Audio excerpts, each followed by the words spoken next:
Hello and welcome to the section on character animation, the first real substantive section in this course. Now, we're going to talk about simple character animation now to get you started.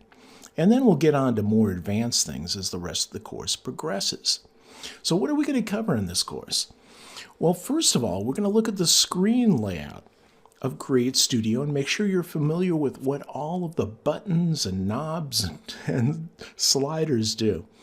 And then we're going to use it to create a project. And I'm going to show you all the project creation options that you've got to set up a project to start doing animation. The next thing we're going to do is look at inserting and manipulating characters, actually just a single character to start with. And that inevitably brings us to the timeline, one of the most complicated parts of Create Studio. It's really the heart of the program, and once you understand it, fully master it, then you are going to fully master the program. And we're going to look at basic character animation from there. So once you figure out the timeline and you know how to insert and manipulate characters, we're going to look at how to animate that character. Next, we're going to look at kind of a simple little add-on, and that's how to customize your characters by changing the colors of them. You can't really change the shape or give them another arm or tail or anything like that, or stuff a camera in their hands even. But you can change their colors to your color scheme for whatever you're doing. And then we're going to look at character movement. So you're going to be able to animate and have characters do things like walk and so on, but they're going to do it in place. They're not going to move. So we're going to look at how to move characters once you've applied effects so that they move around the screen. And then we're going to look at using multiple characters and elements. I call them characters. They're really more accurately elements because they don't have to be animals. They can be things like cameras or boxes or anything like that. We're going to show you how to do that. And then finally, we're going to look at how to render video output, how to generate an MP4 for the actual video out of the program. So without further ado, let's move on to the first lecture, which is the screen layout and project creation. I'll see you there. All right, finally, enough of these PowerPoint slides. In this lecture, we're actually going to start playing with the program that you wanted to learn about. So we're going to look at the screen layout and project creation. Now, there's a lot of screens, knobs, and sliders in Create Studio. It can be a little intimidating at first, so I'm going to give you an orientation to everything, which is going to take a little while. Here we are on my computer screen with Create Studio on my Windows 10 taskbar. I just click on the icon and up it comes. It says that it's initiating, and then we get the initial screen. Now there's actually like two main screens in Create Studio. This is the one where it's kind of the administrative interface. So it's called Home. And what it does is it lists your projects that you have made and allows you to create new ones. So here's Home, which is this screen. Now, there are two ways to create projects. One is to create one from scratch using the Create New Project link down here, and the other is templates, where you have pre-created projects that you modify to your needs. So let's go to templates, and these are all the templates. They're really neat. You hover over them, and you get to see a little bit of the animation. Give you an idea whether you like it or not. If you do, then you say Use Template. So that's the templates. Let's go back to Home. And the next button we've already covered is Learn, and that's going to take you to the YouTube group, which has 200 videos on it. And by the way, this picture over here, jumping to the right, is the same as the Learn button, so it'll take you to the same place. And the one right down below it will take you to the Facebook group. So this is kind of a fast way to get there. Back to where we were. Over here on the right is kind of your account stuff. So this is about your account. So that's account. Fonts, I'm less than thrilled with fonts because Create Studio actually displays all the fonts that are loaded on your operating system. So this gives you an ability to add fonts just to Create Studio. Updates, interesting. It shows you all the updates so you can see what they've been doing, what they've been adding. But you can see lots of updates, lots of new features. This is a well-maintained product. And then support. We already covered this. This takes you to, it's not really a forum. It's more like a textual online manual that you can respond to. So that's it under here. We've covered the top. Let's go back to home. We have the Create New Project, which is the alternative to using templates. Just create a blank project. I can add a new folder to this list, so I can store things in folders. And then for each project, I can click this to edit the project name. I can duplicate the project. Here it deletes the project. So we can come down here to these folders I've been creating, and you hit delete and ask you really want to do that? Now, the other half of this lecture is going to be creating a project so that I can show you these screens. Now here's the Create Project screen. So I can give it a name, set a resolution. Now I always work at 180, a high definition, because if I go any lower, if I go down to 720p, it starts to get grainy, and I don't like that. It gets blurry. Now down here you can see the dimensions that it sets for that. You also have stories, which are the tall things, the stories that you put in Facebook. They're tall and rather narrow. So here you can see the width is 1080 and the height is 1920 on stories. Facebook and Instagram are square, 1000 each dimension. And then you have custom, which we already saw. When you type in here, you get custom. And then you can control the color of the background. I usually go with either black or white. So that's all the settings that you have here on this when you say Create Project. Now here's the big complex screen.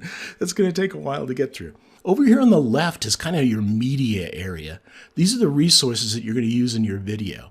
And it's split into two types. Here, media, and you have studio. So you can go back and forth. And you also have the exit button. This is the way you get out of a project. You can search your media if you have a lot of it. I can go to text to speech. Here is the media library. I think this is really smart. But they also have direct links to pixels, which is really good for free video. And my favorite image site, free image site, Pixabay, and then free audio. So these things you can incorporate. Then you can create a folder here so you can organize your media into folders. And then with this button, you can import any media from outside. Let's show you this. When I import a media, so I double click on that, it becomes part of the media here. And now, if I want to use that, I just drag it on and I'm using the media. So let's undo that. And once again, the media, I can go to it, I can right click, and I can say delete media. So this is the media side of things. This is everything that comes from outside of Create Studio. Everything that's inside Create Studio is in the Studio tab. So here we've got scenes, characters, transitions from one scene to another, icons, backgrounds, titles, devices, all of this stuff. So these are all of the things that are built in to Create Studio. Now, so here as you scroll over things, it also shows you in this window a picture of what the thing is like. So I can come here to Supreme Fitness Girl, and it shows some of the moves for Fitness Girl. That's this area over here. So it manages all of your assets, either media that you import from your computer or off the web, or things that you bring in off the Create Studio cloud. Let's move to the top here. Now, obviously, this big blank area here is where the video plays out. And on top of it, we have the ability to add text. And within this window, it's got little controls to add, to expand, to rotate. And then if I click in here, I can change the text. So it's all very easy. And once again, the undo button is over here. You have undo and you have redo.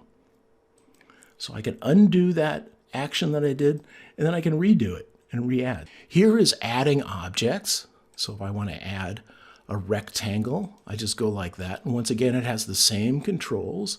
I can expand its width. These go width-wise and height-wise. These maintain the aspect ratio. And then I can spin it. By the way, if I want to delete this, notice as I add things, things are happening on the timeline. Now, we don't know about the timeline yet. We haven't made it there. But if I want to delete things, I go to the bar on the timeline, and I say delete, and it's gone. Now, as you've got things on your display area here, like this text, you have two options. I can grab it like I've been doing, and I can move it around, and I can resize it, and I could spin it, all of these things. That's the arrow function here. If I grab the hand, I'm actually moving the scene around. By the way, zooming is controlled by your mouse scroll bar, your scroll wheel. This shows me that I'm at 392%. I can pick fixed percentages, like we can bring it down to 75%. And then this is my True Love fit to screen. So it brings you back to base. This is your camera control. Create Studio just added a feature where you can pan and zoom your camera. You can either click exit camera or you can click the camera again to get out of camera mode. So that's the things on top, and that's your display area where you can work on things. Let's move over to the far right.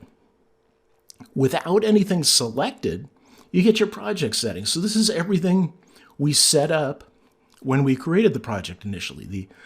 Now, if you select something, then watch. These configuration options here change. So here I select the text. Now I've got settings, motion, and advanced. Now settings are things like the font size. Okay, so you can change font size. I like to just change font size by grabbing. So that's scale. You can rotate, or you can rotate with this thing here. You can change the color of the text. It can be centered, left aligned, right aligned. And then this is really cool. I can align it to the left of the screen, the center, and the right. I can align it top, middle, and bottom. And then down here, we haven't made it here yet, but this is center. So it'll bring you to the center. Now, motion is the beginning of animation. So here I can add in and out actions. So both when the thing enters and when it exits. I can just do in actions or out actions, or I can make them loop. So that's motion. And advanced allows you to add borders to text. Let's add a border to this. What the heck? Color, we'll add red. Okay, and we'll go back, and then we'll give it a width of, I don't know, say 10. So that puts a border on the text. So these are things that you can do to configure the object that's selected. And you just go and click on the different objects. Let's add another piece of text here. And you can move between one object and another. Here we can see we've got a certain size. We're at 150 scale. Here we're at 100 scale. So these change based on the object that you're selecting. And this is all the configuration options. Now we make it down to the meat. Over here on the left is undo and redo. We know about that. Here's how long our video is right now. It's 6 seconds. Here centers the text. This fits it to the canvas. And this expands it. Okay. Here we can flip horizontally. We can flip vertically. Okay, and you can set the rotation point. Now, that's all the controls here. Over here you have save to save your project, and publish, which actually generates the MP4. And then you can go back to your project settings. Now here's the timeline. And this is where all the action happens. As you add elements to the screen, they appear as these bars on the timeline. And you can see here's 0 seconds, here's 5 seconds, here's 10 seconds. So I can grab the end of the bar and I can move it to make it a certain number of seconds. I can grab the bar and move it so that the text shows up now. And I can drag the slider here. This is the play bar. So it's the slider or the playhead. And then I can hit play to see what it's going to look like. And I can go back to the beginning and I can go to the end. So that's your controls here. And this is zoom. So watch the bar. As I zoom out, the bars become condensed, and I can zoom in to make precise controls. Here's your left and right slider on your timeline, and that's it. The timeline gets fairly complicated. Here's the elements over here, and we've got things like wink it out so I don't see it, lock it so I can't modify it, and then this will actually remove things from your sight on the timeline if you click this little thing. Down below, there's a little arrow here. Now notice this. If I click up here on the track name, the arrow, everything condenses. Here, everything opens. Or I can do them individually by clicking the arrows next to the element. And then here we add animations, and this just gets really big. I can move the position, I can rotate things, I can change and shift the color of things. That's animation. And then I can add text effects like typewriter or doodle. Now, if I watch the doodle, so it draws it for me. That's one of the options for text that we're going to be looking at. So that's it. That is your look at the screen layouts. Now we can go save, and once we save, then we can exit. And back here, we now have this new project. And if I want to go back into it, I just click on it and it comes back up again. Let's exit. And I'm going to come here and change the name. There we go to class project. And once we're done, to exit the program, just hit the X in the upper right-hand corner, and you now know the screen layout for Create Studio. In the next lecture, we're going to look at inserting and manipulating characters. Okay, here we go with what should be a fairly simple lecture. But before I get into it, I need to comment on the previous lecture. I feel the need. I started recording the lecture and got very talky, and it came out to being a 27-minute lecture. Udemy only supports 20-minute lectures, so I ended up cutting it in half. As a result, the lecture is a little choppy.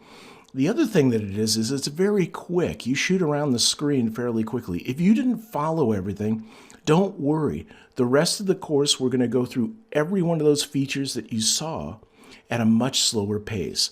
I just wanted you to see them all so that the screen wasn't intimidating to you, the Create Studio screens, when you see them. So with that said, I'm ready for the next lecture, which is inserting and manipulating characters, how to set up characters for an animation scene. So to begin this, let's jump over to Create Studio. So here we are in Create Studio. I know we already created a new project, but we kind of messed it up. So let's start a brand new clean project.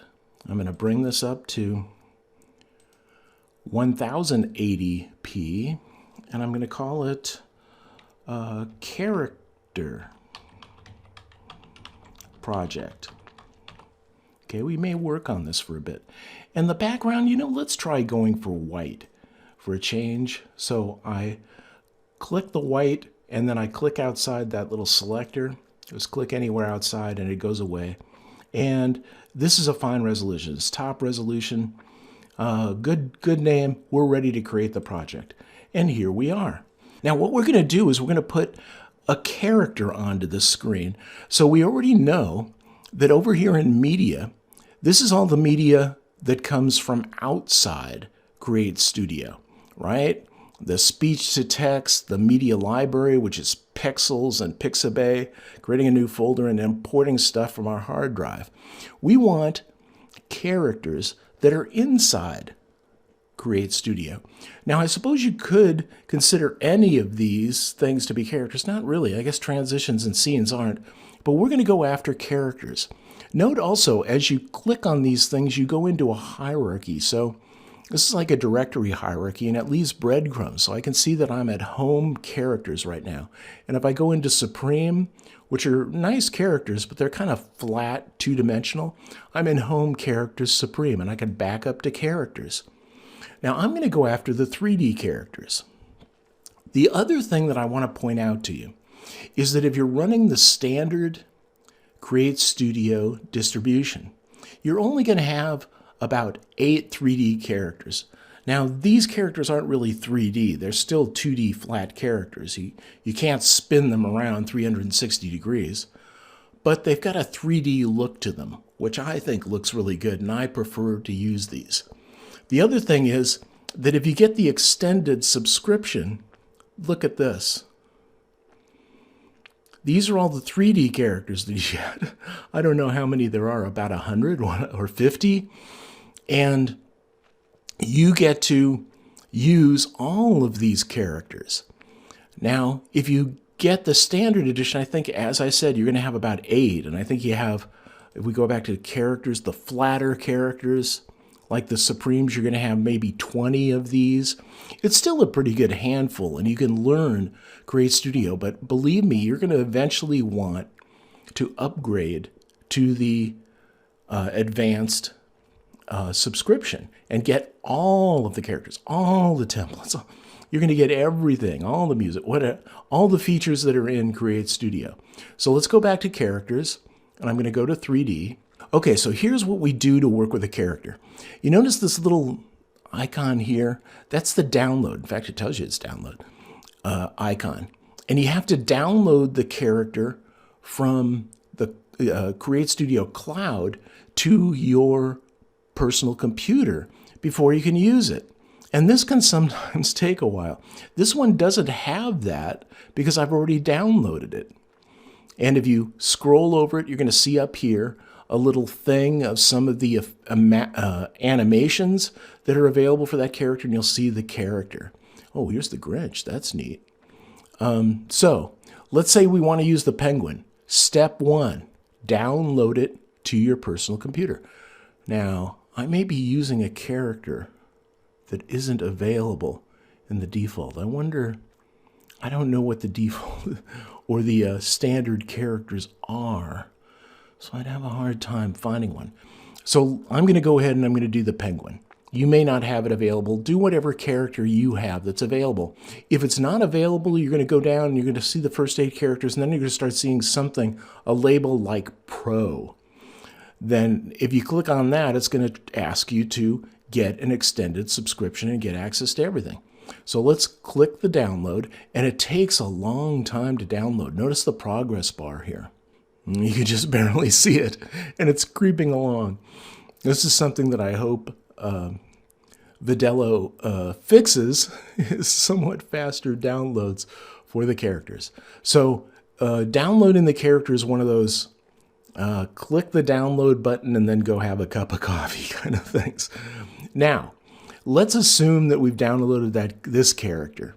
So it's downloaded. Now we can delete it from our hard drive, in which case we'd have to download it again if we wanted to use it. So if you want to use it, just grab it and drag it onto the display area. And here's our character. Now remember, although they call these characters 3D, you can't rotate them around. They're flat characters. They're 2D characters. They've been given a 3D effect, but they're not true 3D characters. So here we've got this caribou, and we can do things to it. So notice the controls at the edge. Here we can make the caribou very narrow. Okay, and remember the undo key. That's our friend. So as we mess around, keep clicking undo. And then I can click on it again. And if I want to maintain the aspect ratio, I grab the corner and I can size it. Now, once again, I can make him flat by picking that. I don't know why you would want to do that. And let's undo that. So that's the way to manipulate a character after you've brought him in. Now, I also want you to notice this, that with bringing in a character and selecting him, first I get all of the options for configuring the character over here on the right. So X rotation, let's see, that's at 0. I can rotate him in the X dimension, or I can go double click on this and type 0 to undo that. Or I can flip him like, oh, that's right, I'm moving him in the X direction. I can move him across the screen that way. The easy way to move him is just grab him and move him around. And remember, you got to have the arrow clicked up here, not the hand. The hand moves the whole thing, and we can fit to screen to get back to center. So make sure your arrow is selected, and you can select the character. You can move him around. You can resize him. You can flip him if you wanted him at a slight angle. And there's other things that you could do. Down here, just below, you can see that we've got center character. Okay, this centers whatever object we have selected on the screen. We can expand it to fit the canvas. So here you see it took the edges out to the very top and bottom. And I can even expand it beyond. I think I can get gigantic. What did that do? That took the outer edges to the outside of the canvas. That's interesting. I didn't know that. I always wondered what that did. I never used that button, but that's what it does. I can also flip him horizontally and up and down. So that's the bringing in of a character. How are we doing on the download over here? You see, we're only about 1/3 of the way through downloading. It takes a while to do that. Now, the option, let's go back down to the timeline. The timeline is the thing that we're going to talk about next. Maybe I shouldn't talk about it yet, but you can see that we get a bar on the timeline. And here I've got for the caribou. And as I slide the playhead along, I can see him move. Now let's zoom in. Now notice he moves just a little bit. That's because we already have an animation on him. You can't have a character without an animation. Notice this. If I try to make this longer, I can't, because think about it.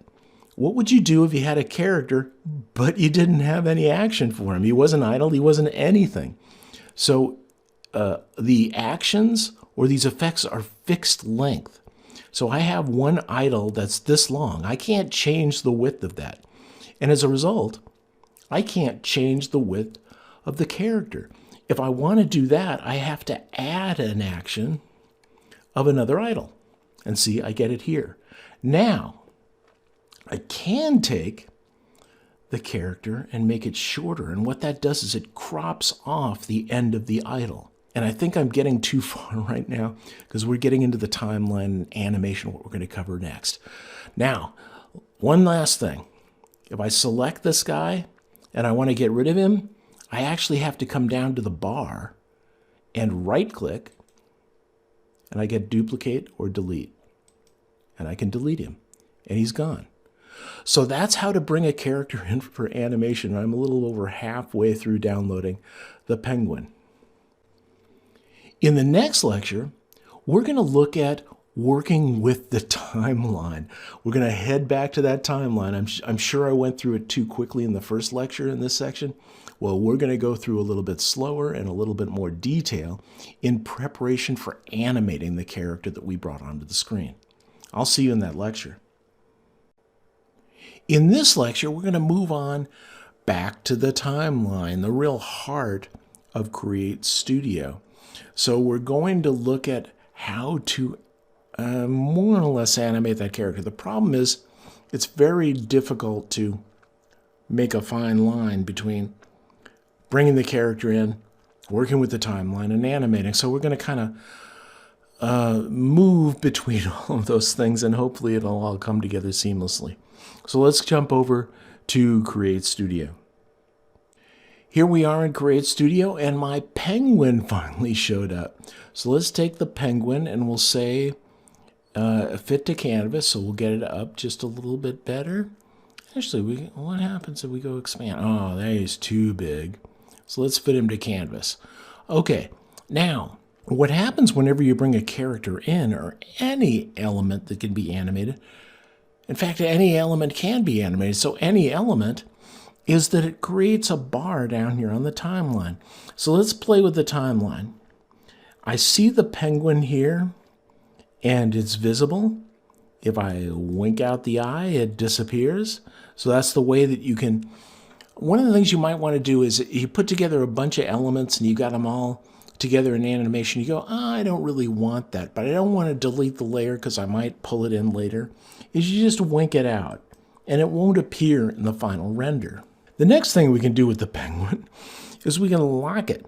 Now watch this bar over here that's selected. When we lock it, it becomes unhighlighted and becomes this dash thing. We cannot modify the penguin now. So what you do is you bring in a bunch of layers and you've got all of these animated elements, and then you lock the ones that you don't want to have changed. So as you get them finished, you keep locking elements and you add new elements that you're working with to the top. Now the other thing that you can do, I've unlocked that, is that I can put this kind of visible in the timeline. It'll stay visible here, so it's unlike the eye, but it'll take it out of the timeline if I click this. And it disappears. Now to bring it back, I unclick this to bring it back, and I unclick that thing. Now, when I click that to eliminate all the things that have the binoculars on it, it doesn't disappear because it doesn't have binoculars on it. Now up here at the very top is stuff that you can use for everything. So here I can remove everything, all of the elements. In fact, to show this to you, let's bring in a little text. So we have a second element. Let's go ahead and click in here, select it, and we'll turn it black so that we can see it. There we go. So here's our text. We've got two elements now on the screen. Uh-oh, we're cheating ahead as far as lectures. But that's what we've got. And if I wink out the thing up here on track name, everything disappears. If I lock things on the track name, everything is locked.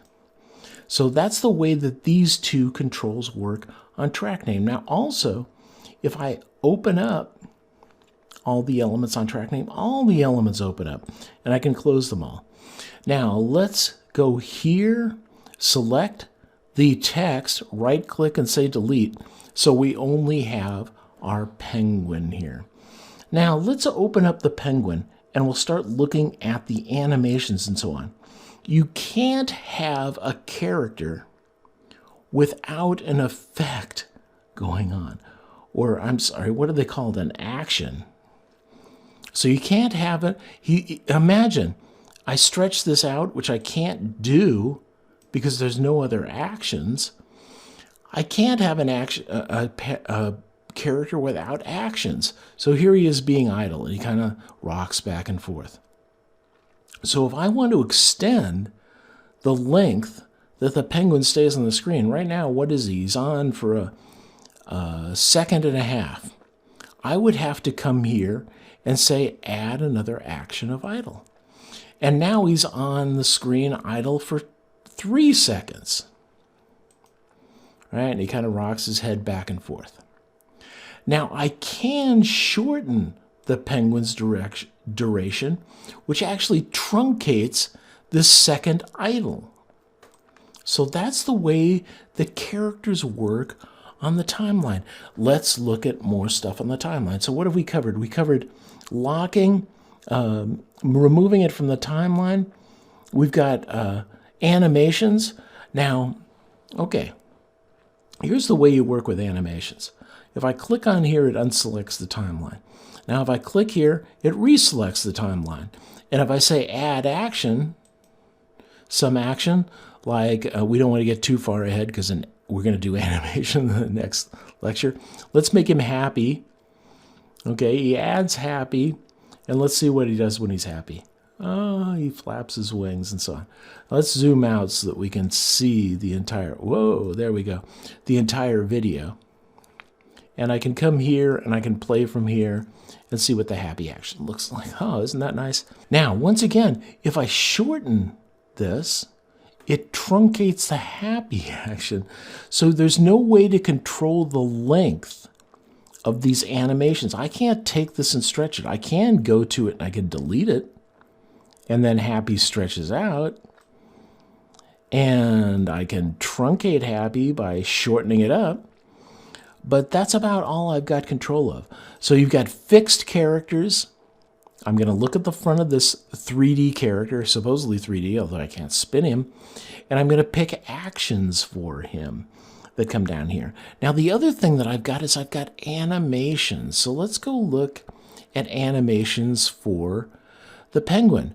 Let's see, I got a scale animation. I've got a rotation animation. I've got a color animation. That's interesting. Let's see what those do. Now this I can stretch out to the very end, although it's not doing it. Oh, I know why it's not doing anything. Okay, I forgot something. What I've got to do with animations as opposed to actions, now what they do is this is the standard position for a penguin. So he suddenly becomes idle. So he moves around, and then he comes back to the standard position to get ready for the next action, which is going to be happy. And he gets happy, and let's stretch this out so we see the full happy sequence. And then he comes back to this standard position again. This allows seamless transition from one action to another. Now, this isn't true of custom. If we come in here with the animation, let's stretch it out so it's the same length. Notice that I can change the length of the animations, but not the actions. Let's come here. I can come to the beginning. By the way, don't try and grab the very end of the bar. Grab the little dot if you want to stretch it. Notice it becomes left and right there. If you try and get over to the end of the bar, it disappears. So we're going to come here to custom. I'm at the beginning of custom, and Create Studio knows that. So I'm defining the things at the beginning of custom. And once again, I'm going to take a peek at let's just do one thing. What do you say? We'll get rid of color and rotation, and we'll take scale. So let's say we want this penguin to appear. Now he's going to do idle and happy at the same time. But at the very beginning of this animation, we're going to come over here, and there it is, scale. We're going to drop that down to 0. Notice the penguin disappears. He's now a scale of 0. But as we go to the end, he slowly appears, and he goes through his happy dance. So that's kind of the difference between animations and actions down here on the timeline. And you have the two things. So with the animations, I can come in and I can look at them again with this little gear. So the other thing that we can do here is that this is the playhead. So as we grow this out, it plays along and it shows us what happens. Now, if we don't want the character to start appearing at frame 0, we can grab this whole stack, which we can close down, and move it out to where we do want the penguin to start doing its thing. Now, we once again talked about the fact that we can't stretch the penguin because it's a character and it needs to have actions. But if we have text, let's have that. This will start at the very beginning, and it's white. So let's come here, and we'll make this text black. Okay, if we have text and that, then we come along and we've got text. Now notice the text disappears here. We can take text and stretch it out because it doesn't have any actions associated with it. Actions are only associated with characters. And you need to fill up the length of the character bar with actions. Here we've got idle and happy get us all the way to the end. And you just keep. Now here's another thing. If I want it, let's click on the penguin.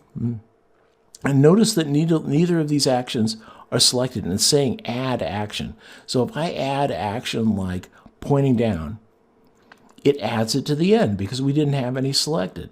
And it also extends the character bar to subsume the new action. Well, let's get rid of that. The character bar comes down. Now I click on idle. So I've got an action selected. Now notice this little idle thing pops up, and I can replace the idle with doing the roly-poly, and extends it out to put it in here. Let's see what this whole thing looks like. Here's our text, and he comes in doing the roly-poly, and he's happy. That's right. And that's pretty much the timeline. I don't think there's anything that I'm missing. Animations. So that's playing with the timeline. You line up everything to how many seconds you want things to be. You add actions to a character like the penguin to get it out as long as you'd like. with things like text or objects also too. If I bring in a rectangle, let's make that a different color than white. Red would be a good color for the rectangle. Then it can be stretched. So things like this can be stretched as far as the length. They can be moved. Anything can be moved. But the characters have to have actions to fill out their entire length. Now, the other thing I want to talk about is, let's go to here and notice our text and actually our penguin are gone. So what happens is what's on top is the layer that's on the top of this stack over here. So I've got shape on top. To put it on the bottom, I just grab it, I click on it, and I drag it down. And now the shape is on the bottom and the text and so on is on top. I can have the penguin behind the text, or I can have the text behind the penguin.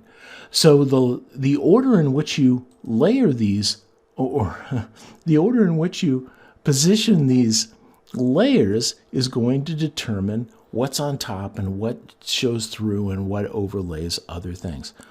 So that's basically the timeline. I think we've covered the whole thing. Once again, if your timeline's really long, you can go left and right.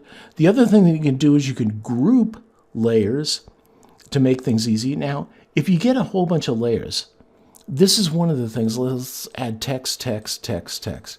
So we've got a whole bunch of layers now. It's getting very complicated. Let's say we're only working on the top layer or the top couple layers. What I can do is I can go boom, boom, boom, boom, boom, and then I can click this binocular and they disappear from the timeline. They're still on your animation, but you get rid of them from the timeline. So what I like to do is as I work on layers, I finalize them and then I lock them so they can't be modified. And then I wink them out so they're no longer in my timeline, so I don't have to deal with them. The other thing that I was going to point out, and we're going to talk about this later, is that I can create a layer group. Let's come here and right click. I can duplicate this text layer. I can delete it, and I can create a group. Now later we're going to talk about masking, but create a group, and now suddenly it's in a group. So I double click on the group, and it opens up and it shows me what's in the group. And notice that we've got this hierarchy, just the way that we do up here with the breadcrumbs on the characters. We have new group. And I can come back to the basic project and the group. Now let's open up new group. And I add a new layer. Let's add some more text layers. These are being added to the group. So when I condense the group, I don't see all of those layers. So grouping and taking this, I double click on it slowly and I can call it scene 1. So now I can group my layers into scenes, and notice you get the little arrows at the two corners. That tells you that it's a group. Notice this just saved. I have autosave. So let's go to advanced settings. I think that's where autosave is set. Yeah, here's autosave.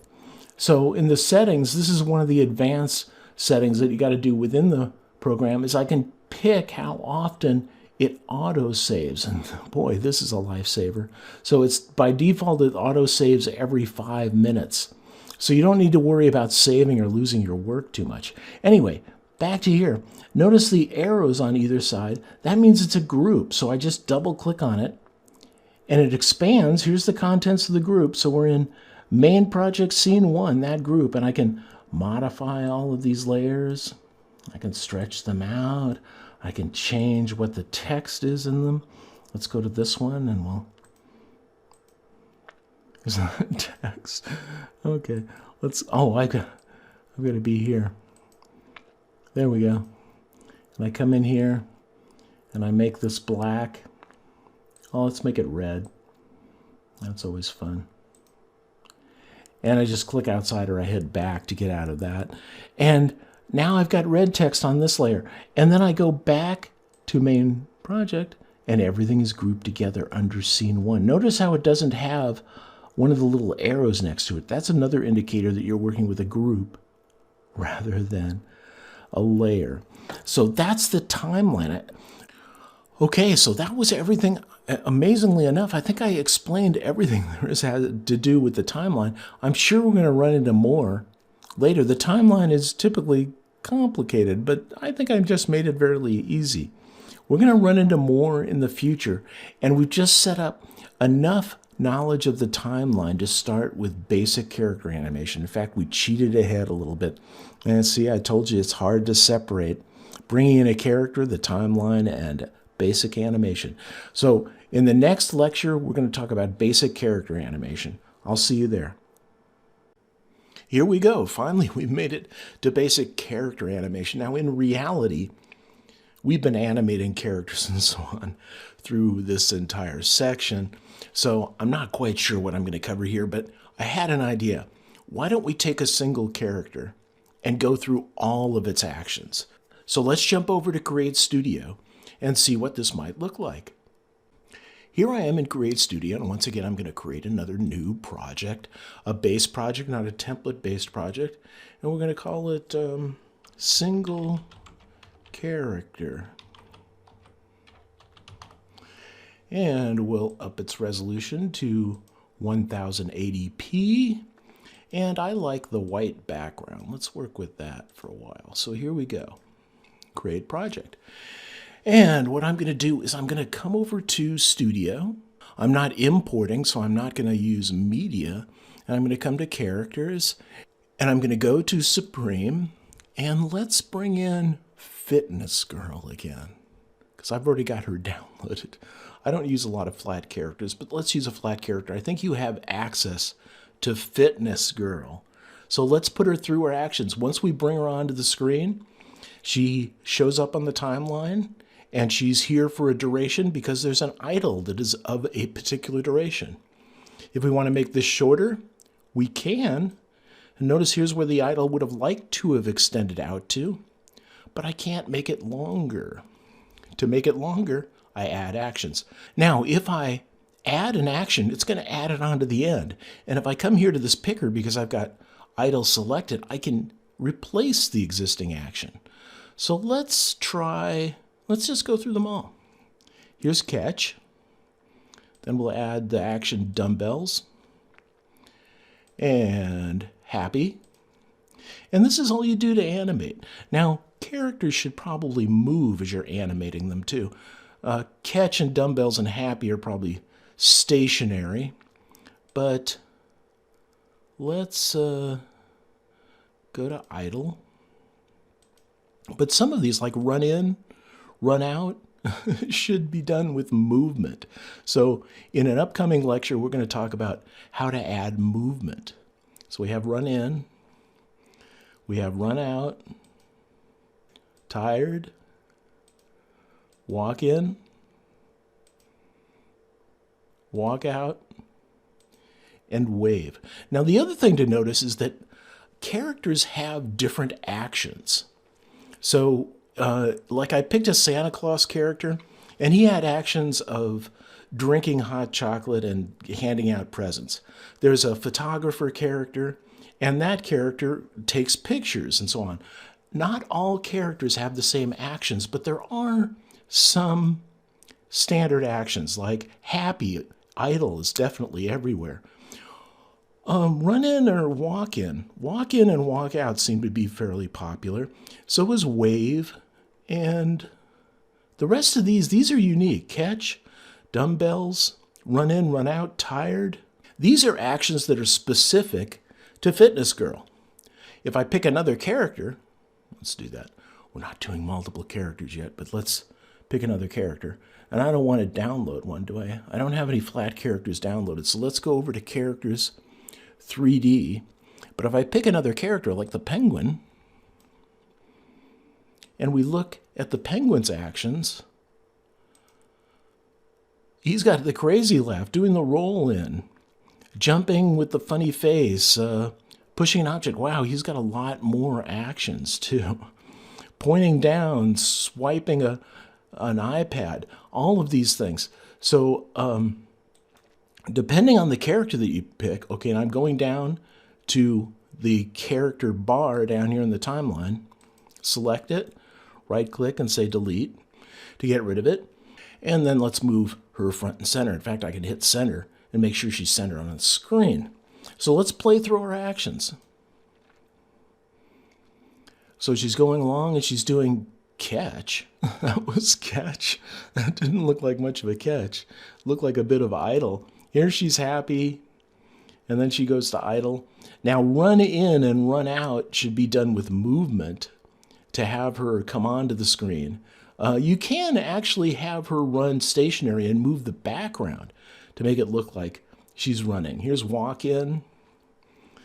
That's pretty good. So if we had a moving background, it would look good. I'm losing my animations here. We're at the very end where she waves. So that's working with a single character. Now, what else can I say about it? We've already know how to position the character and so on. Now notice if I shorten the character, the only thing that I could do is shorten the last action. All of these actions are fixed lengths. If we want to make them shorter, then you're going to have to play a certain game, and we're going to look at that in another lecture in this section.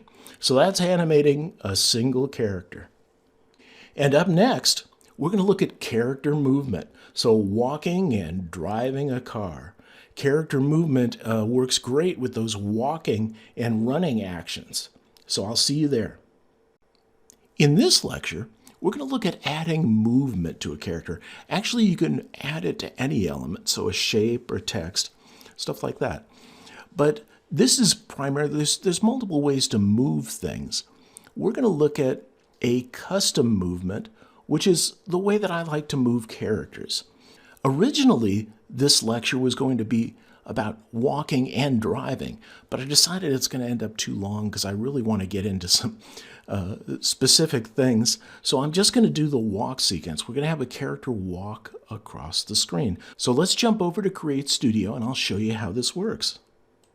Here we are in Create Studio, and I'm going to create a blank project. We're going to call it Character Movement. Make it 1080p and change its background to white. I'm really getting into the white here. Now, what we want to do is add a character. Let's go to Studio because we're picking characters which are internal to Create Studio and not importing. And I'll come to character. Let's see if Sam is ready. So I've downloaded Sam in preparation for this. Let's bring Sam over here. And he's pretty good. Let's center him on the screen. He is centered on the screen. And notice he came up with an idle action. Now what we're going to want to do is give him a walk action. So we have walk. There we go. It's a nice long action.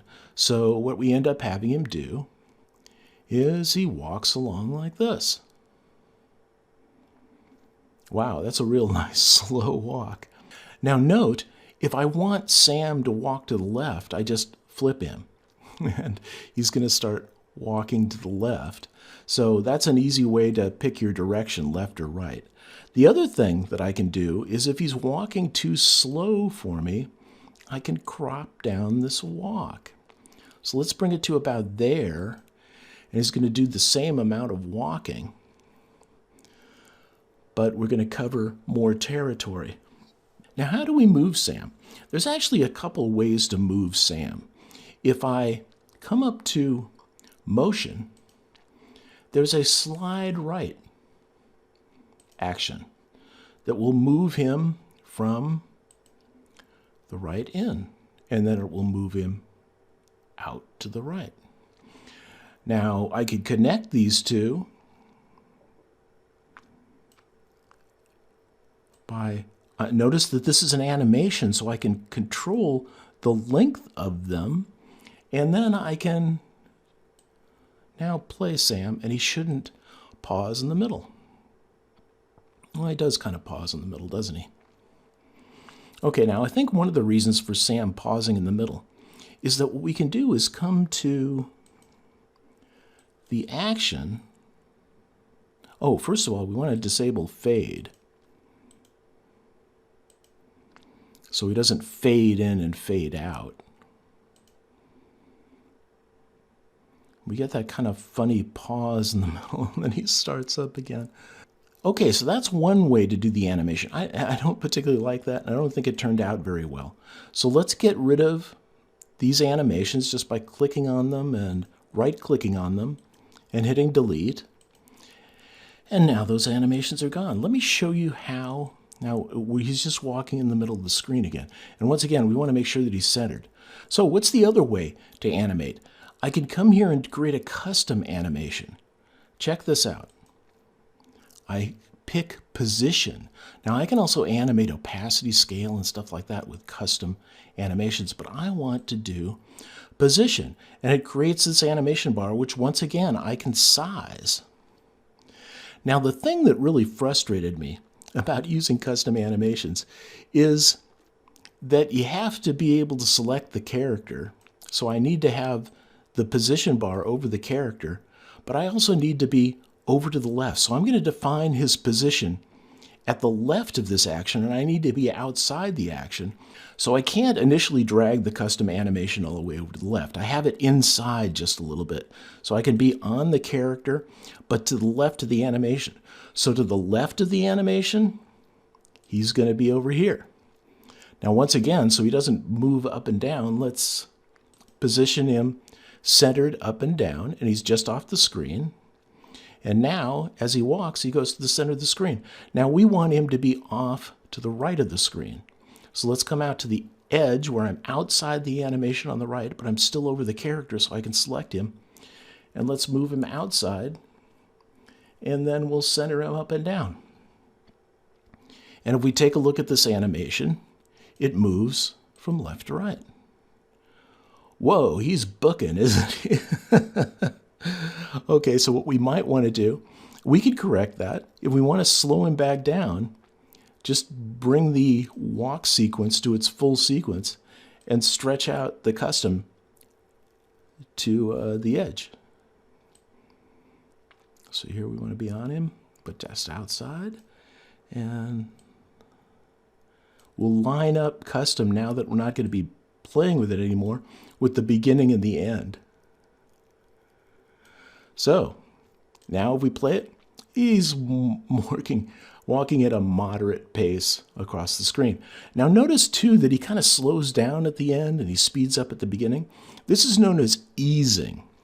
Now I can get to easing and change that by right-clicking on the custom animation and picking easing, or I can come here. This is the easing button. So let's pick that. See, he's got this power of 2, which has a speed or a slowdown at the beginning and the end. Now I want both the beginning and the end. See how he sped up and then he slowed down? I want linear. So I want it to be smooth all the way across. And it gives you an example of how it works up here. So now when I play this animation, he should smoothly book across. And he's going pretty slow. Now we can't have him go any slower, right? Because the animation is only, I can't stretch this out any further, right? I can't go further. Actions are of a fixed length, so his walk is going to be this length. I can shorten it and speed it up. But what if I want to make it slower? Well, let me show you this trick. And I'm going to show you a problem with this trick too. I'm going to click on the character, right-click, and say duplicate. Now, we have 2 copies of the character. And what I'm going to do is I'm going to have one copy of the character be on the screen. And then when he hits the end of the first walk sequence, I'm going to wink him out and replace him with another character right in place so you won't even notice. So I'll actually get 2 walk sequences in sequence. Now I'm going to show you why I use multiple characters for this too. Let's pull this in so I can be on the first character, but outside the end of the custom, I want the custom to walk him to the middle of the screen. So the first one walks him to the middle of the screen, but watch what happens to him. He turns and faces forward. Now let me move this out. Then we'll move this in so that the beginning of this custom is the center of the screen and the end is outside. And then we'll move the custom animation over. So the next character picks up where the other character left off and has another walk sequence. So let's look at it. Now here's the problem with two walk sequences. See, now he's walking much slower. Problem with the two walk sequences, see that little face forward in the middle? Right in the middle.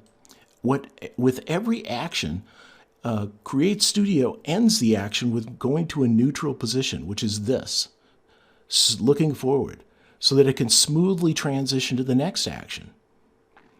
The problem is we want a smooth transition from walking to walking. So all you got to do is find where he's still walking. Let's get this out of the way. And we'll take the action and we'll pull it back.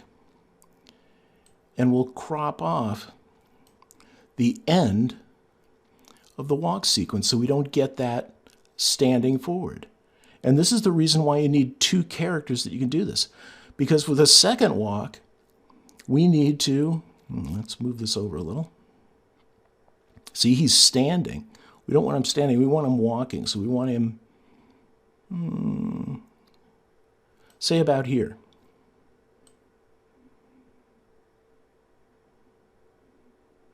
There we go. So we cropped off the front and end of the walk so that there's a smooth transition during the walk. Now we pull this over here. Now when we play this, we should actually get a smooth transition from one walk to the next. And he's walking real slow. So we've really slowed this down. And now, see, he doesn't face forward. He just keeps on walking. So that's the way to get rid of the standard position that all characters return to. You can just crop it off. And here we need two copies of the character. This is going to crop it off the end of one walk, and we're going to crop it off the front of the other walk. And you can't crop both sides. If we had two walks here, so if I came here and I had another walk, what it would do, there's no way to get to this area here and fix it. So what we're doing is we're splitting the character and doing two walks on the character so I can cut it off the front of this walk and I can cut it off the end of this walk. Let's undo and we'll get back here. So that's a little trick. We looked at walking across the screen now. And you know how to position. Make sure that you have the custom animation just inside your character so that you can select the character but be outside to the left and the right of the custom animation if you want to set the start and end points. And use this little trick of duplicating the character and duplicating the action so that you can cut off the front of the walk and the end of the walk and have a smooth transition. How smooth is this transition? That's pretty good. Now, this is also the reason that I centered the character on the screen, because you got to have them right over each other, the first character and the second character, so that you don't get a jump from top to bottom. So that's moving a character. So in the next lecture, we're going to look at customizing a character by changing its colors and more, like adding shadows and so on. In fact, what we're going to end up doing is going through the entire advanced menu, and I'm going to show you all of the things that advanced settings do to a character. I'll see you in that lecture. In this lecture, we're going to talk about the one customization that you can do to characters, and that is change their colors. Now, there are restrictions. This only applies to the flat 2D characters. You can't change the colors of 3D characters. And as far as shapes and text and so on, we already know that there's ways to change that. So we're going to look at all of this And what I've decided is rather than just looking at changing colors, we're just going to go through the entire advanced menu tab. I'm going to show you how to create shadows and things like that too. So let's jump over to Create Studio and get started. Here we are in Create Studio, and I'm going to create a new project. Let's bring up its resolution, and we'll call it Character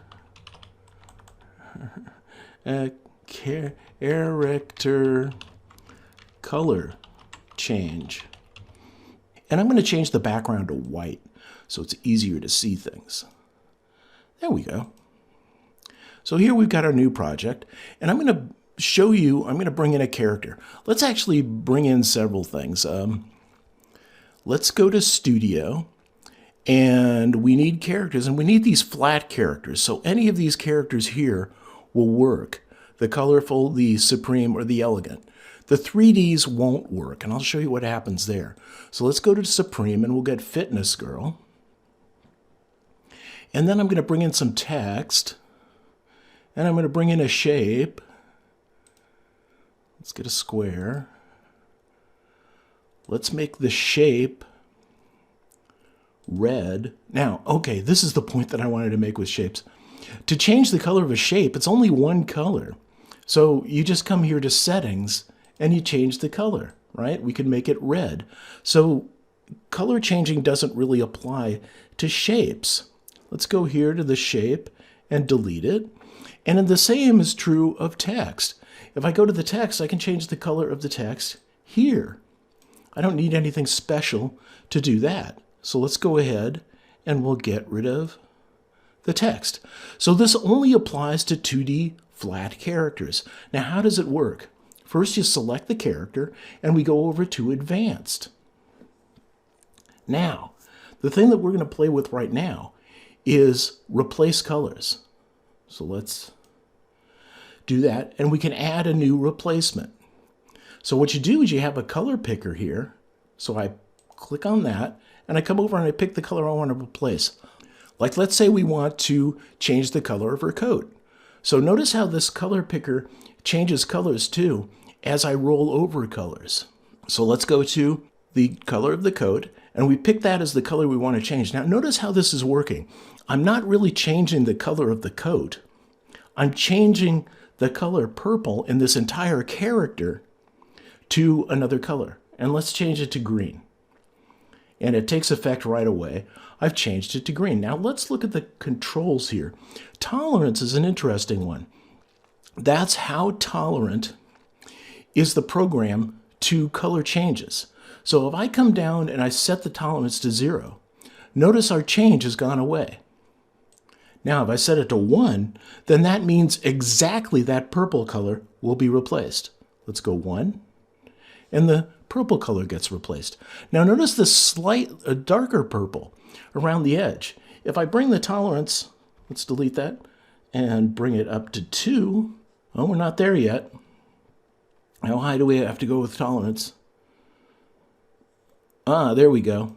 And finally, at 5, the tolerance has been grown large enough that both the light purple and the dark purple get changed. So that's tolerance. The other thing that you can do is saturation. That's just how much color is in there. We can go all the way down to the bottom in which no color is put in there and it turns into a gray. And we can go up to the very top, at which point the color becomes very bright. And once again, we can take this and set it to 0, which is the default. Brightness is just the brightness of the color. So here we can make it very dark. In fact, it turns black. And we can make it very bright. It turns a very light green. So we can go and we can add a new replacement. Let's say we want to change the headband. Let's pick a color and we'll change, let's pick the shoe. Now, we've picked that pink color. Whoa! Whoops. I scrolled in the window instead of over here. And let's change that to blue. Notice it happens immediately, and it also happens on not just the shoes that we picked, but the headband, which is the same color. And once again, color tolerance. Notice We're up to a tolerance of 10. What happens if we bring this down to 1? Notice that it didn't get the center of the headband, and it didn't get the little tips of the shoes here. That's because the tolerance is not very high. It's only replacing this exact pink color.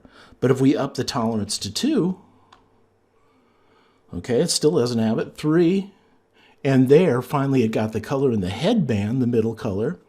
And if we go up to maybe 5, no, we still don't have the tips of the shoes. Let's go up, up, and there went the tips of the shoes at 6. So that's the way that you use tolerance, and that's the way you change colors. You can stack up a whole bunch of color changes. So we can change the pants too.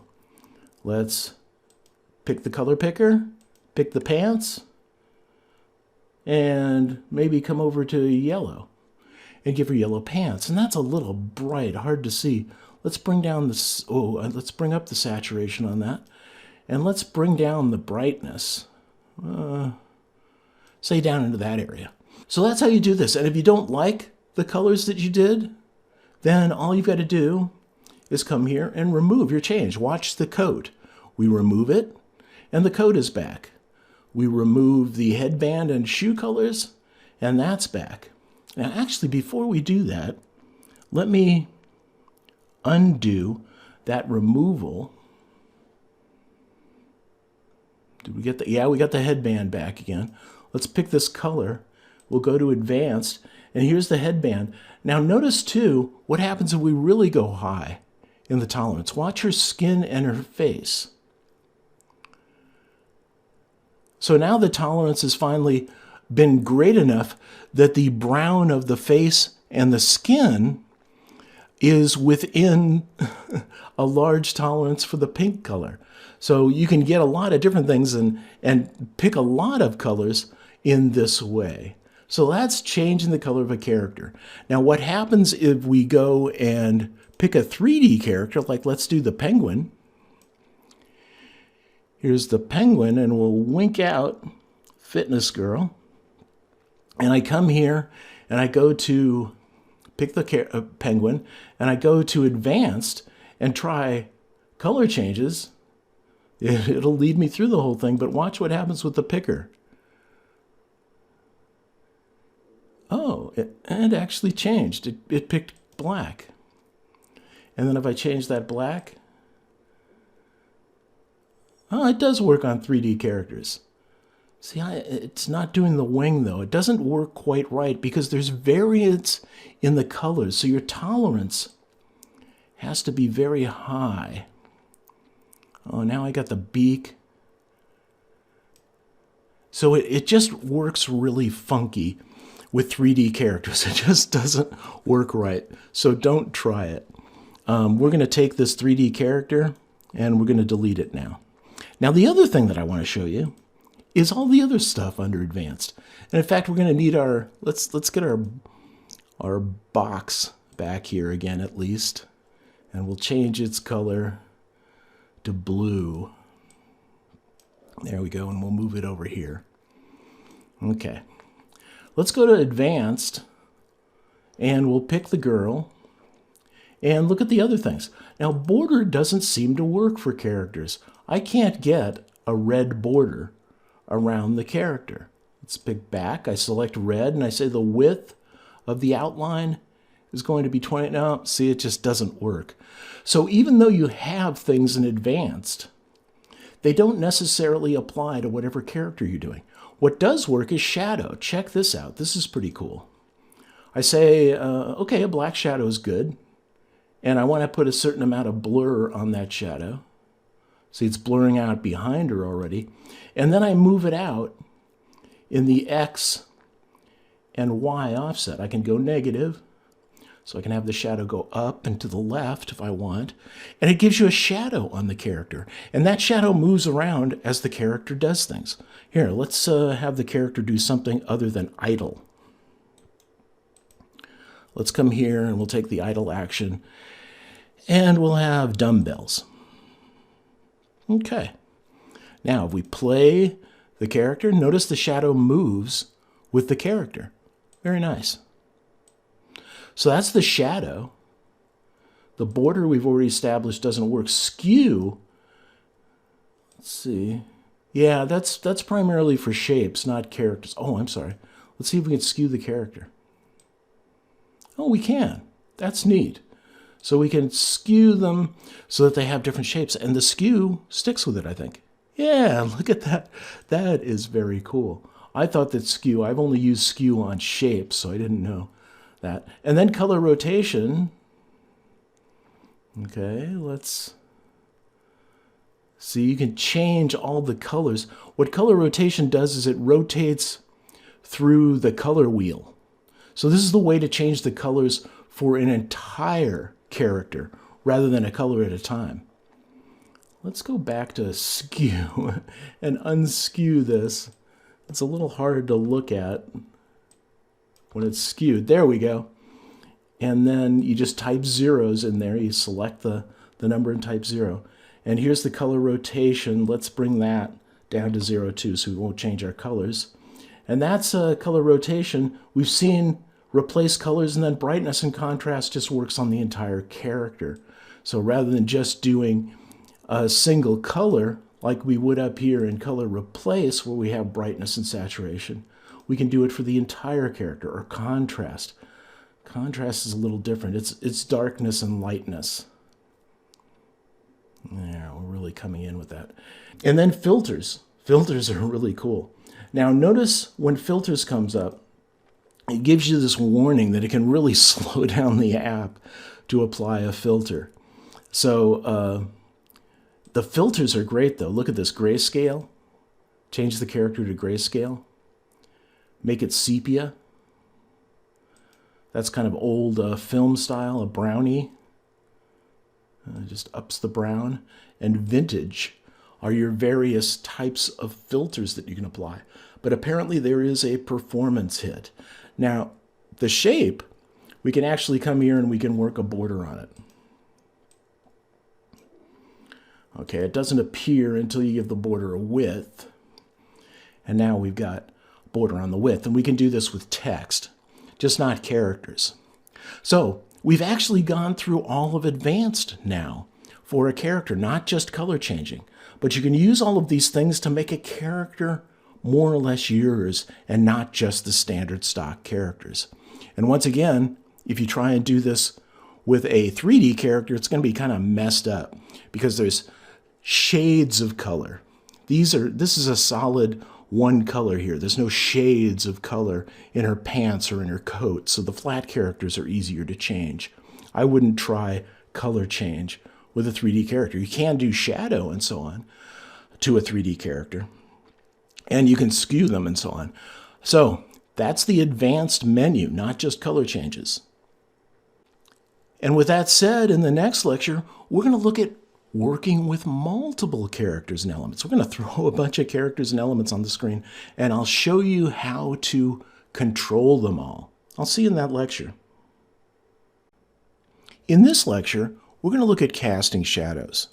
First, I'm going to show you the shadow advanced effect, and then I'm going to show you a different way to cast shadows. Now, I originally learned this technique from the Create Studio YouTube channel, which I recommend you go through, but then I modified it to make the process even simpler. So let's jump over to Create Studio and I'll show you how it works. So here we are in Create Studio, and I'm going to make a new project, and I'm going to call it Cast Shadow. And we'll make it 1080p. And the background doesn't really matter, but let's make it white just for simplicity so we can see our shadow. Now, let me bring in a character. And I decided we're going to use the astronaut because he's got a nice dance move. And we're going to use that dance move. So here's the astronaut. We'll bring him in. And let me show you how you can cast a shadow. I come up to Advanced, and I say Shadow. Here it's black. I can blur it, and then I give it an offset in some direction. And you see this offset of his shadow. And when he moves, the shadow moves with him. Now that's kind of cool, but the way most shadows work is that they like attach from the feet and they go off at an angle. So I'm going to show you how to cast that kind of shadow, and I do that without using the shadow effect. How do I turn the shadow off? Probably by just setting the offsets to 0. We'll just never see the shadow. To cast the shadow, this is what I'm going to do. I'm going to take this character. Oh, I'm sorry. Let's get rid of idle. So we will click that action, and I'm going to change it to the robo dance. I don't know if you've seen this, but he does a robo dance. This should be interesting for a shadow. Now we take this character and we duplicate him. And the character on top is the one that we want doing the dance, and the one on the bottom we're going to use for a shadow. And what you do is you come over to settings. Oh, I'm sorry, it's still advanced. And you go to, we don't need the shadow. You go to brightness and contrast. And we set the brightness of the shadow to 0. Now, you can't really see this. Let's wink out the guy on top. But here's our shadow. And it's going to be doing exactly the same effect as the character on top. Now what we need to do is we need to take that shadow and we need to offset him. Let's lock the character on top, and then we'll go to the shadow, and what I want to do is I want to scrunch it down quite a bit, and then I want to skew it. Let's see, where's skew is under advanced as well. So we go to skew, and I'm going to skew it off in the X direction. Like this, so the shadow is going off into the distance. And then we probably want to even scrunch it down a little bit more. We want to wink in the character on top, and then we want to line up the shadow, the feet, just like that. Now what we do is we bring in a background. And I'm going to use, I found a nice woodsy kind of background. Now, it doesn't make a lot of sense. This is Garden 2.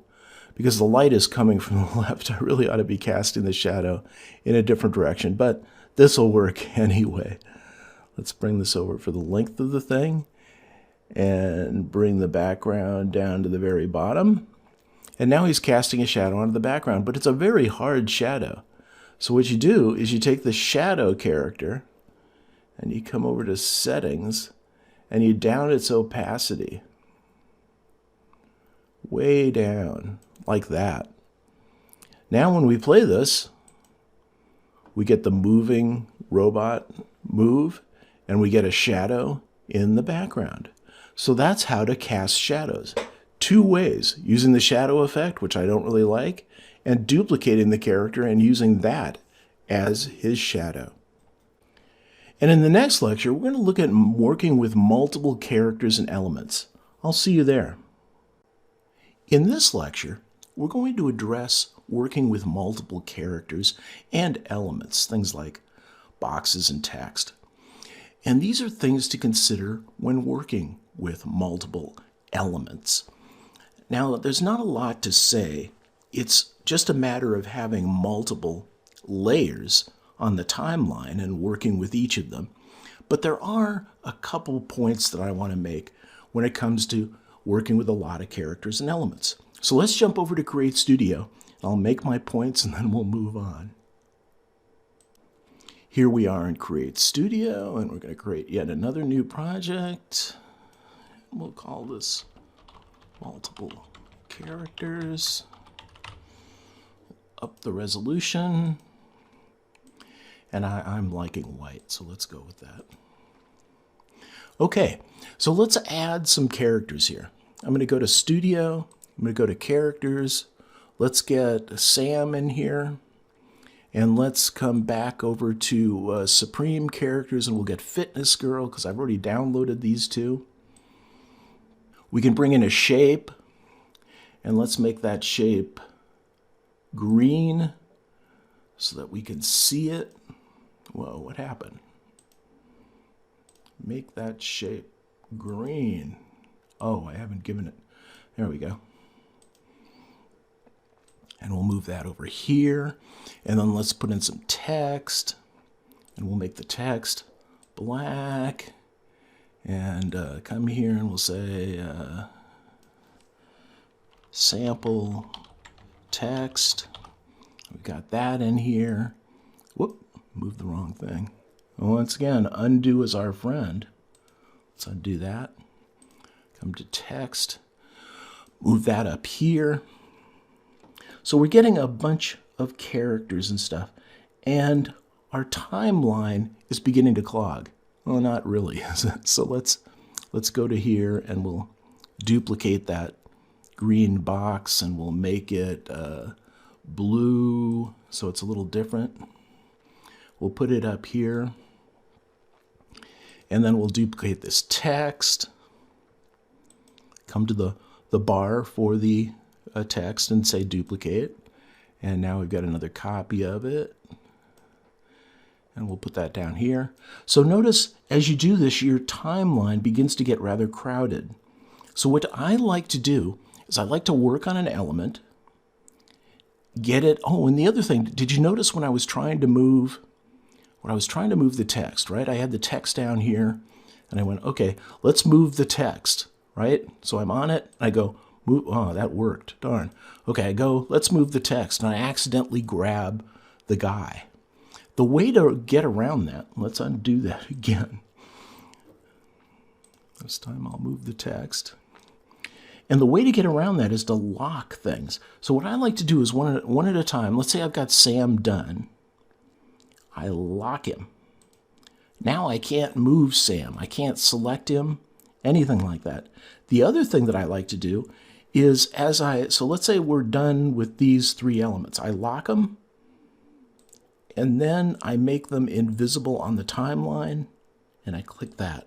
And they get removed from the timeline, so it keeps your timeline less cluttered. Now, another way to keep your timeline less cluttered is by using groups.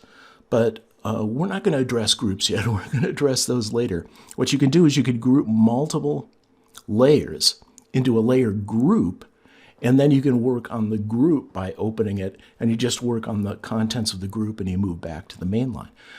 In fact, what the heck? Let's look at how to do this. I'll cheat ahead. Notice this create group. If I right-click on the bar, now it's inside of a group, and you can tell because it's got the upward and downward arrows at either end. And I double-click on it, and now I'm editing the group. Notice it says here, main project and new group. That's the name of my group. I can rename the group. And then I can add things to the group. Let's come here, duplicate this, and duplicate it again. And these are in that group. So when I come back to mainline, notice I just see it as one group. So it condenses everything, and I double click on the group bar, and now I'm editing the group. And then I go to mainline, and I'm outside the group. So grouping is another good way to handle things. The other thing that I wanted to address is notice that things are overlaying other things. Now, how do you fix that? Well, let's view everything. You can see the fitness girl is way down here at the bottom. The things that are at the top, the layers that are at the top of the timeline, are the things that are in the forefront. So if I want the girl above the text and the box and all that, I grab her and I slide her up. Now she's on top. So I can control, it's called the Z layer. It's the Z axis, right? You got the X and the Y axis are up and to the side, and then the Z axis is depth. So I can control the depth by ordering my layers here on the timeline. We also need to bring Sam forward to about there, so he's in front of the boxes. And we could do the same thing with the boxes. Main project, let's say I want the green box on top. That's this rectangle down here, so I move it above the group, and now it's on top of the blue boxes.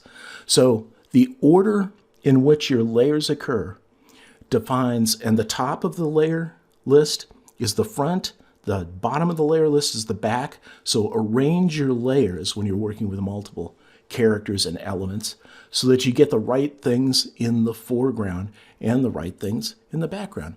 The other thing that you can do is lock and wink out things that your layer doesn't, or your timeline doesn't become crowded. So that's my 2 points. In the next lecture, we're going to look at rendering video output. So actually creating an MP4. All this work we've been doing has been creating internal files to Create Studio that only work with Create Studio. To work with other programs, to upload to YouTube, to upload to Facebook and all that stuff, you need to render an MP4 video. So we're going to look at how to do that in the next lecture. I'll see you there. In this video, we're going to look at rendering video output. In other words, generating an MP4 of your animation project. So your animation project, you can look at it as much as you want in Create Studio, but if you want to share it other places, like on YouTube or with your friends, or put it on your web page or whatever else you want to do, you're going to have to generate an MP4, which is an actual video that you can watch. So let's go ahead, and I'm just going to show you this. It's really quick and simple. We should be out of here soon. Here we are in Create Studio. I'm going to create a quick project. We'll go for 1080p, and I'm going to do that, and we'll call it Render Video. And I create the project. So here we are, and I'm just going to put in a simple little animation. Let's go to the characters, and we'll bring good old Sam in. And Sam is centered, and he's got a short little video. He's going to do idle here, so he just kind of moves around a little bit. And let's say this is our video. So the first thing you want to do is save often, and make sure that you have autosave on, by the way. By the way, if I pointed this out, if I go to the system configuration, which by unclicking anything you can get there, and I go to advanced settings, there's this autosave. Make sure that you have this on, like at least every 5 minutes, that you autosave your work. That way, if you forget to save, you won't lose anything, although the program doesn't seem to crash at all. Anyway, I'm getting off track. Let's go ahead and hit the Publish key. And what that does is it brings up a little panel. The type can be actually, look at this, there's more types. There's MOV and there's WebM, but I always do MP4s. And then you choose a destination. And later we're going to talk about organizing your work into directories and stuff like that in another lecture, but for right now, I'm going to put it in my Create Studio where I've got all my class material, and I'm going to call it Render Video. Now, it's not a very interesting video, but I say save, and now it has changed the output to render video, and the Publish Video button has popped up. And all I've got to do is click on that, and it starts generating the video. This one's going to be really quick. Now, most videos take quite a while to render. This bar is going to creep along, and you're going to wait a while to get your video out. Multiple minutes. This is another one of those go have a cup of coffee or something and come back. Now, when you're done, you're given the option to open the file. And it opens up your favorite video viewer, which for me is Windows Media, Windows Media Player, and you can watch the video. Now, the other thing that you can do is, let's close that down. Once we're done generating the video, then you say close, and most of the time you're going to exit after doing that. Now, if I come over here to File Explorer, I should be able to see the rendered video, the MP4, and here it is down here, render video, and all I've got to do is double click on it, and once again it brings up Windows Media Player and it plays it for me.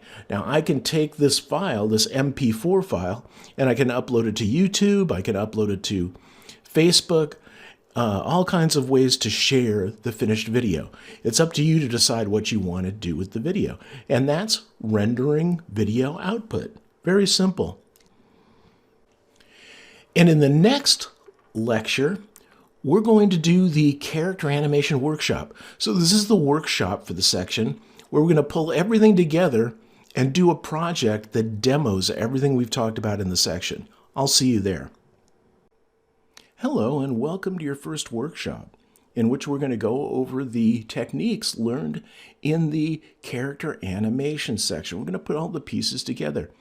Now this is going to be a little different because I'm going to show you an existing project. It's a Merry Christmas video that I sent out to my Facebook group, and it's going to use some characters that won't exist unless you have the extended license. You won't have access to them.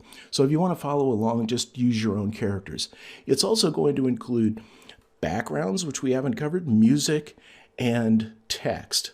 So we'll just kind of have them there and assume that we're going to figure them out later. Focus on the character animation. So with that said, let's jump over to Create Studio. So here we are in Create Studio, and I've got several layers. As you can see here, I've got the music on the bottom. I've got mountains, and this is an MP4 video that I imported for the background so that it would have moving snow. And then I've got Santa, a polar bear, a reindeer, and then a Merry Christmas text effect. And if we play it, it all comes together and looks like this.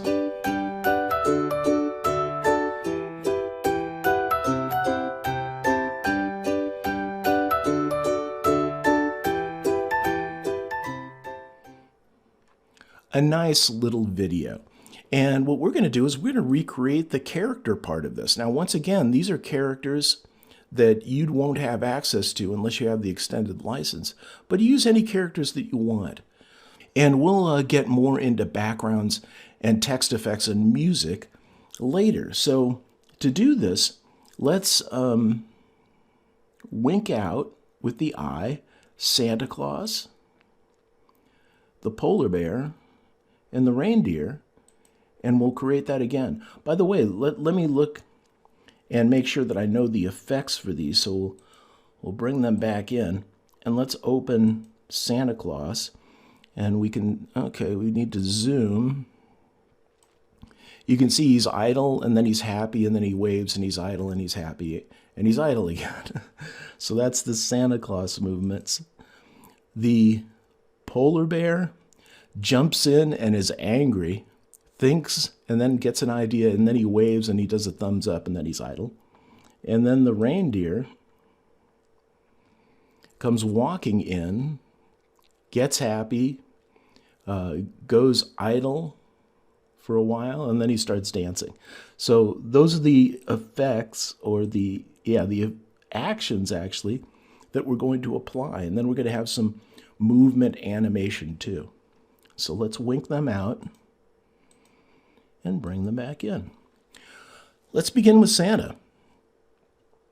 To get Santa, I go over to the studio, characters, 3D characters, and I scroll down until I found Santa, and there's Santa Claus. So I pull him in. Now we don't want him quite this high. We want him, because he's dwarfing the trees, we want to bring him down into the foreground. Now it's okay if he dwarfs the trees, but he looks like he's standing in the snow. So he comes on and he's idle. Then let's add some actions. I say add action. Let me see, we want him idle, and then he's going to be happy.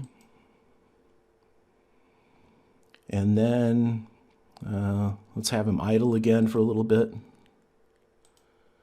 And then we'll have him wave. Is there a wave? There should be a wave. Look at all these actions. These 3D characters are newer characters, so they have more actions. We'll have him wave, and then we'll have him go idle again, and we'll end with him being happy. There, and that almost hits, the length of the original music. So if we play this, it's going to look like this.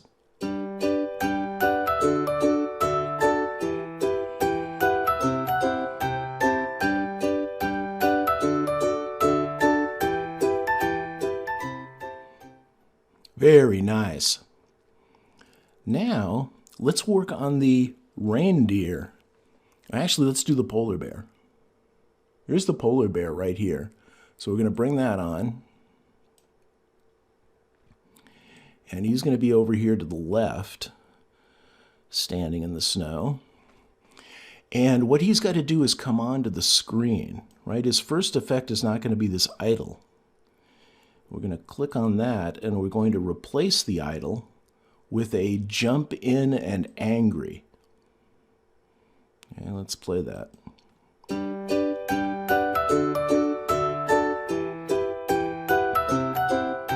Okay, that's nice because we don't even have to do some movement. He starts off the screen, so we're not going to have to do any movement for that jump in effect.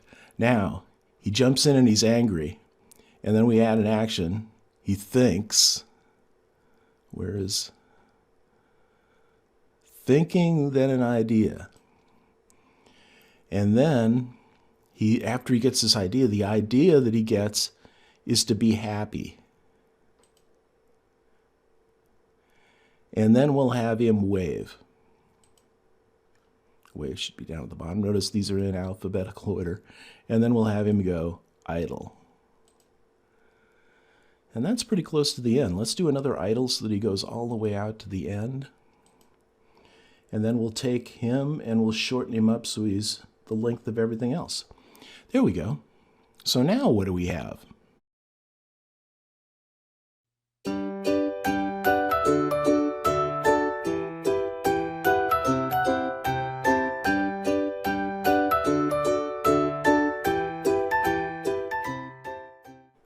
Very nice. Now let's work on the reindeer. Now, the other thing I've talked about as far as using multiple characters is that it gets to clog up the timeline. Now, what we can do is we can come through. I like amazing sounds. That gives us the length. But we can come here and we could say, we don't need to see all this stuff now. So let's remove that from the timeline so we just have the music. Now, let's go and add our elk. I think the elk is, there he is. Oh, he's a reindeer actually, I didn't know that. I thought he was an elk. So let's have him over here. And what he's going to do is he's going to actually walk onto the screen. Whoa, we put him way at the end.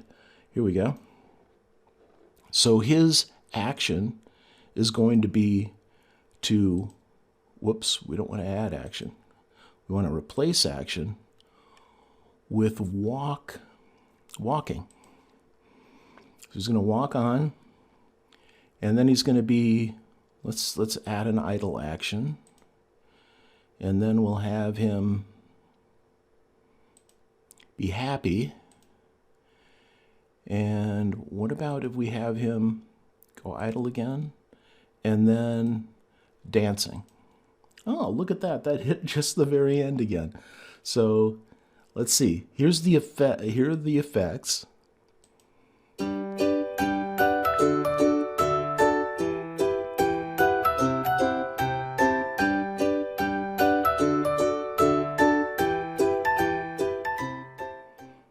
Very nice. But the problem is he's walking in place. So what do we have to do? We have to come over here to the walking action, and let's add a custom animation of position. So we bring up the animation, we say position, and that gives us a little position thing. Now, once again, position, the animation has to be shorter than the character. There's no problem there because the character is really long. So we can get over the character so we can select him, but we can get to the left of the animation. So on the left of the animation, he's going to be here. And on the right of the animation, he's going to be here. Right? So we have this nice movement. Now, I want that to be the entire walking sequence, so let's take this and stretch it out, this animation to stretch out the walking action. And now we've got him walking onto the screen. So check out, here's our animations.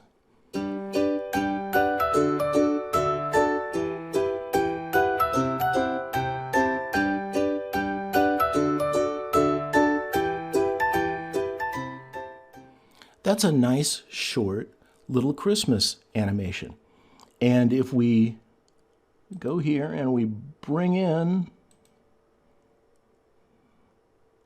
the missing things, I guess the mountain is the only thing that's missing, or the snow. So let's bring that in and watch it one more time.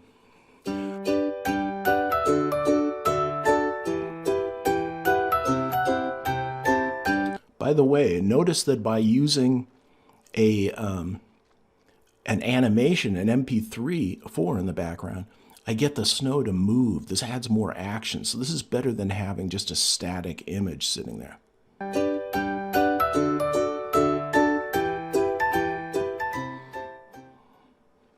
Very nice.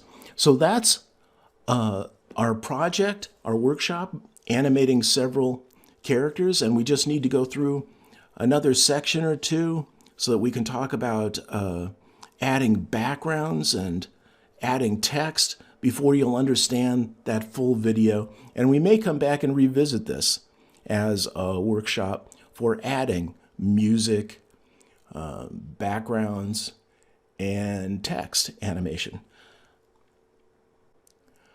So that was it, the character animation workshop. In the next lecture, it's actually a textual file which gives you a project to perform, and also asks you to submit your project to the Q&A section of the course. So be sure and do the project. I'll see you there, and then we'll soon be moving on to the next section. So that was it, the introduction to character animation. We looked at simple character animation using 1 and 2 characters, or elements, actually non-character elements if you'd like. We looked at the screen layout and how to create projects and how to configure projects. We looked at inserting and manipulating characters, a single character to start with. And then we started tackling the timeline. We're going to be battling with the timeline through the entire course until you fully understand it. We looked at basic character animation and changing character colors, which is the most modifications that you can really do to a character to turn it into your character for your application. And then we looked at moving characters and things. So as you have effects and they're walking or whatever they're doing, you can move them around the screen. Then we looked at working with multiple characters and elements. And finally, we looked at how to render video output. Now, this has been the basics of animation. In the next section, we're going to look at working with templates, which is a way to get a jump start ahead. In this section, we looked at starting from scratch and bringing in our own character and manipulating it. In the next section, we're going to look at bringing in templates, which have backgrounds, and multiple characters and scenes and moving elements, and all these things that we can manipulate to make the template ours. It's kind of a bootstrap or a fast way to get more complex scenes together. Start with a template, modify it, maybe extend it, add things to the end, and so on. So I'll see you in that section.